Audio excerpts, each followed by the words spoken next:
Here's Brody Brazil. So now that we can basically move on from the 2024 Major League Baseball season, I wanted to take a peek ahead at 2025 for the San Francisco Giants, revisit maybe 5 things I think they need for the upcoming season. Now, this list might be a lot longer than 5, but these are the main 5 things I could come up with of where this team should begin in the offseason that's now definitely underway, in winter meetings and free agency and all the things that are about to happen over the coming weeks and months. Here are the 5 things the Giants need most. Number 1 is actually not even on the field. It's in the front office. I think they need a seasoned general manager. Now, we know Buster Posey has taken over as president of baseball operations. He's a great conduit as part owner of this team between the ownership and the front office. Now, the front office is missing the key component of the general manager, but we'll get to that in just a second. So it goes from ownership to front office to the baseball side on the field and the baseball operations staff. But in terms of the conduit between ownership and front office, Buster Posey should be a great one. I know he's new at this, and that's why he needs a seasoned general manager, somebody to help guide him through the process of things, the procedure of things, the routine of things. There's no question Buster has an idea of a baseball team he wants to build and the people he wants on that team. But how to get it done, that's where a seasoned general manager comes in. But between Buster and Bob, that's where the GM fits, but you've got Bob Melvin as a conduit between the front office and the baseball side of things, including the players in the dugout. So I really like where they're at the top in terms of Buster and where they're at ground level. I don't mean that disrespectfully. I mean like literally ground level of the dugout and of the baseball field. You've got great pieces already in place, and that's why it's so imperative to get a general manager who's already done this job before, who can be relied on, who's been around baseball forever and has a good instinct on developing talent and also acquiring free agents out there on the market. This person needs to have some sort of experience and be in line with the intentions of Bob and Buster. And obviously with those 2 key foundations in place, when the interview process already happens and is continuing right now, and I think we are right around the corner from an announcement here, but the point is Bob and Buster should have a lot of say and the type of general manager that they're able to bring in. I would expect that this happens well before December. That's when the baseball's winter meetings are. But even before that, there are general managers meetings. So probably even in the first half of November, I expect the Giants to go out and secure themselves a general manager. This is important. I know it's a different landscape here in the modern times. It used to be just a GM and a field manager. Now there's the role of president, and then GM, and then field manager. But this is equally important to get this selection made right. Okay, let's get to on the field stuff. Well, maybe on and off the field. Jordan Hicks, he pitched 109 2/3 innings last season, which was only turned out to be 4 more innings than his previous high as a pro. That was back in single-A baseball, 2017, in the minor leagues. And so we knew there was going to kind of be that physical barrier. A reliever for the Cardinals turned starter for San Francisco.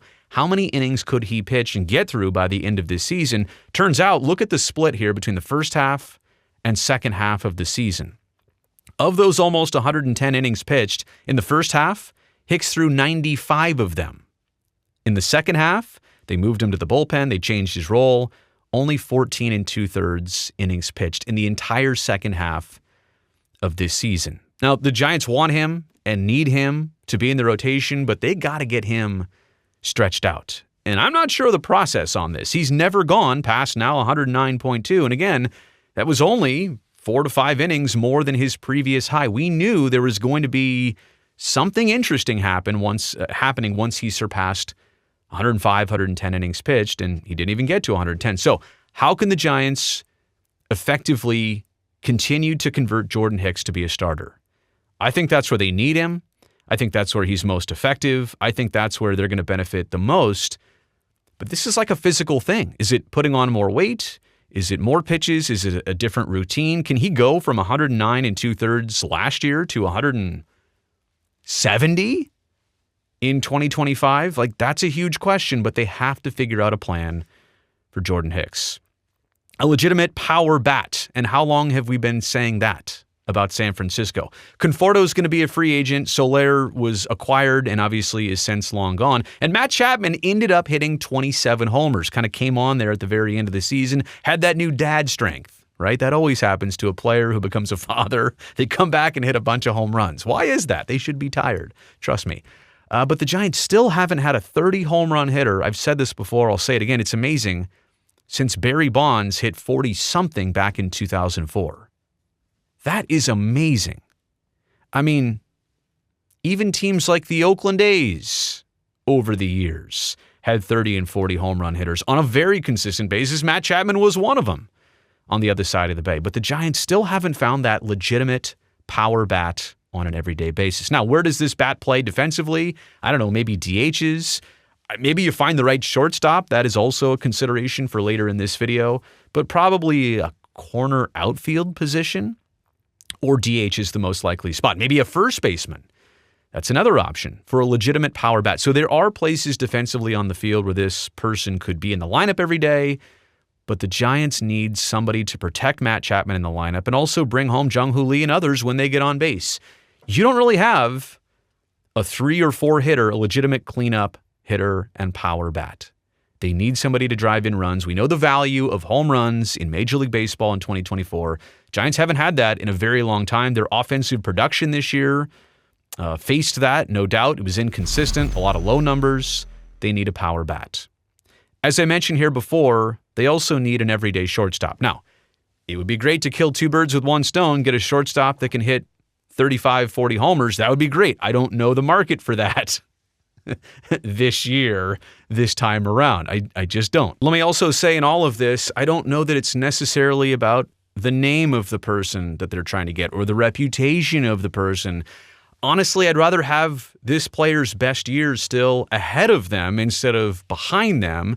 And when I'm thinking about an everyday shortstop, I'm thinking about names like Rich Aurelio or Brandon Crawford. And yeah, granted, those 2 players were around for big handfuls of seasons, but that's what you want, some consistency at the shortstop for the Giants. They need a robust defender first. I mean, the offense and the production there, that would be great, but they need somebody that's sure-handed, that's in the lineup every single day. And that brings me to Marco Luciano.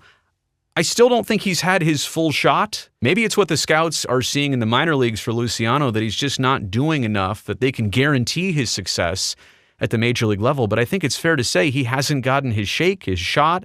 And so you need to figure that out. Are you going to go his direction? Are you going to go a different direction? But sooner than later, the Giants have to figure out their shortstop, make a long-term plan. They need a known commodity. I mean, even if you are going to go ahead with Luciano for the upcoming season and beyond, you have to make sure that you know he'll work, he'll fit, he will pan out somewhere close to your projections, because that shortstop position is so imperative for the Giants, and especially defensively. They need some consistency there. The Giants also need a no-doubt and a no-question closer. Camilo Doval in 2023 had 39 saves. He was an all-star, 2.93 ERA. He still had, I think, 8 blown saves. It wasn't perfect. It wasn't always pretty, but a 3.35 strikeout to walk ratio. He was a dominant closer for the Giants on most nights. Now, that changed pretty dramatically in 2024. Last year, 23 saves. He lost the role in August, and then things kind of spiraled after that. He had a 6.94 ERA in the month of September. If you're going to be the Giants and not necessarily always score a bunch of runs or blow teams out, if you're going to be playing close baseball games, obviously you need your bullpen. But you need some nails at the end of this game to close things out. You need a closer to assure yourself those one-run games and those one-run wins. And now is the decision time. Kind of like now is the time to move forward and figure out the shortstop spot. Last year, it was a hodgepodge of players, and Nick Ahmed, honestly, at the beginning of last year, they're so lucky, the Giants were, that they got him how they did, when they did, and how long they had him as a serviceable shortstop. But even he didn't last the season, and even he or others didn't make really the impact there that the Giants were hoping for. Now is decision time on not only the shortstop, but also the closer.